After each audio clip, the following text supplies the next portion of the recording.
हज़रत शाह अब्दुल अज़ीज़ मुहद्दिस दहलवी रहमतुल्लाहि अलैह ने 1803 में एक फ़तवा जारी किया कि अब मुसलमानों पर लाजिम और ज़रूरी है कि वो अंग्रेज़ों से जंग करें।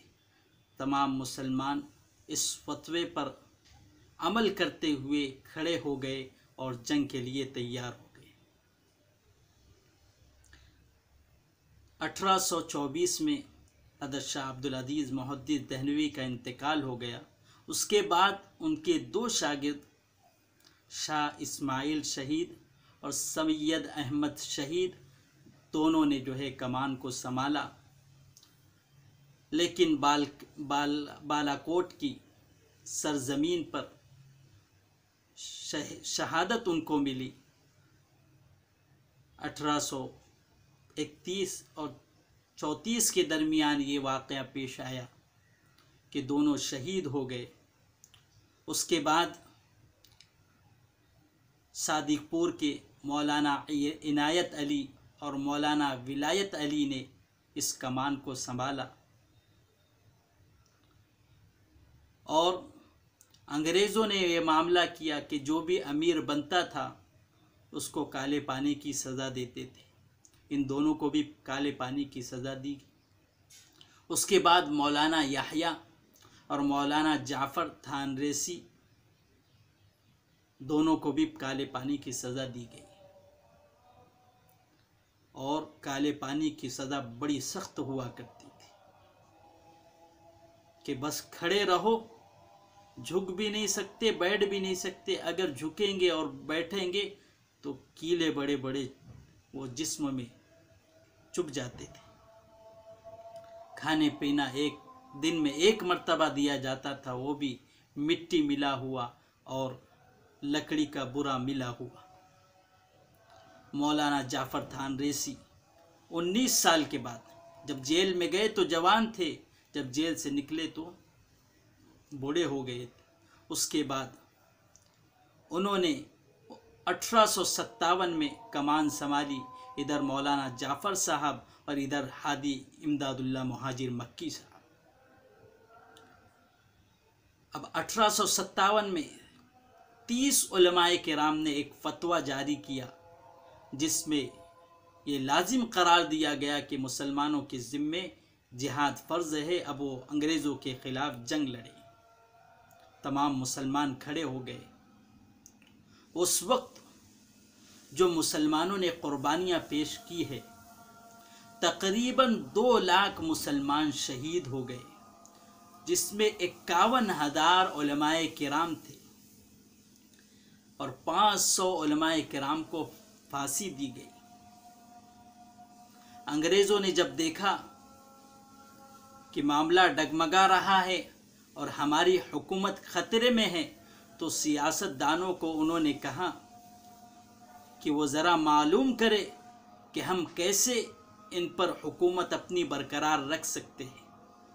तो एक सियासतदान डॉक्टर विलियम यूर, उसने ये कहा है और उसने अपनी रिपोर्ट में ये बात पेश की है कि यहाँ पर मुसलमान बहुत बेदार हैं और जब तक मुसलमानों में जज्बे जिहाद है, हम यहाँ हुकूमत नहीं कर सकते।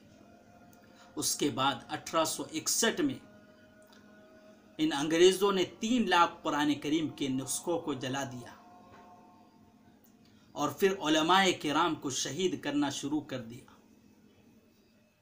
हालत ये थी कि एक अंग्रेज़ लिखता है, टॉमिस नामी शख्स लिखता है कि दिल्ली की चांदनी चौक से लेकर खैबर तक कोई दरख्त ऐसा नहीं था जिस पर किसी मुसलमान की गर्दन न लटकी हो। लाहौर की शाही मस्जिद में अंग्रेज़ों ने फांसी का फंदा बनाया था। 80 उलमा को लाया जाता, उनको फांसी दी जाती। 80 उलमा को बोरियों में बंद किया गया जिंदा हालत में और उन पर गोलियों की बौछार कर दी गई। टॉमिस कहता है कि मैं गया तो देखा अपने खैमे में कि बदबू आ रही है। पीछे जाके देखा तो अंग्रेज़ 40 उलमा को बुलाता और मामला ये करता कि उनके कपड़े उतारता और उन्हें जलती आग पर, जलते तंदूर पर डाल दिया जाता।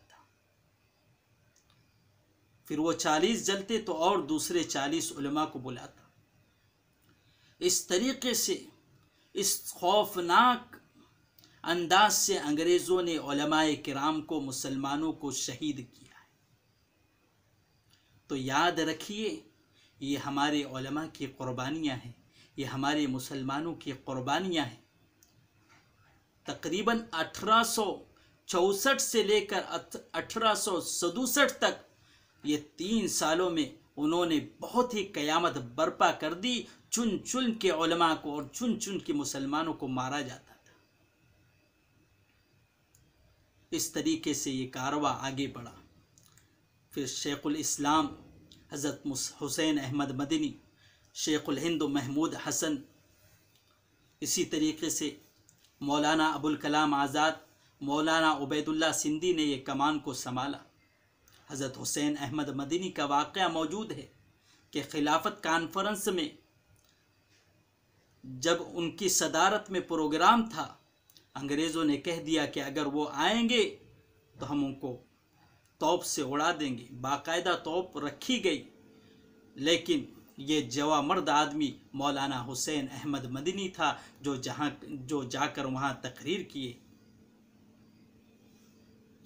तो ये हमारे मुसलमानों की कुर्बानियाँ हैं।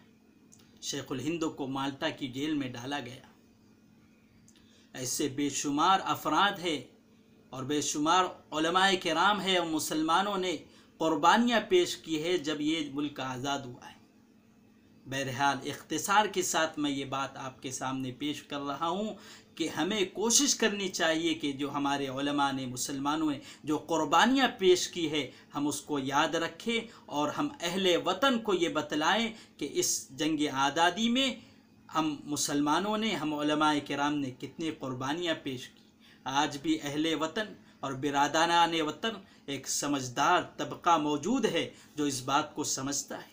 ये कुछ ही अफराद है जो तअस्सुब ज़हनियत रखते हैं।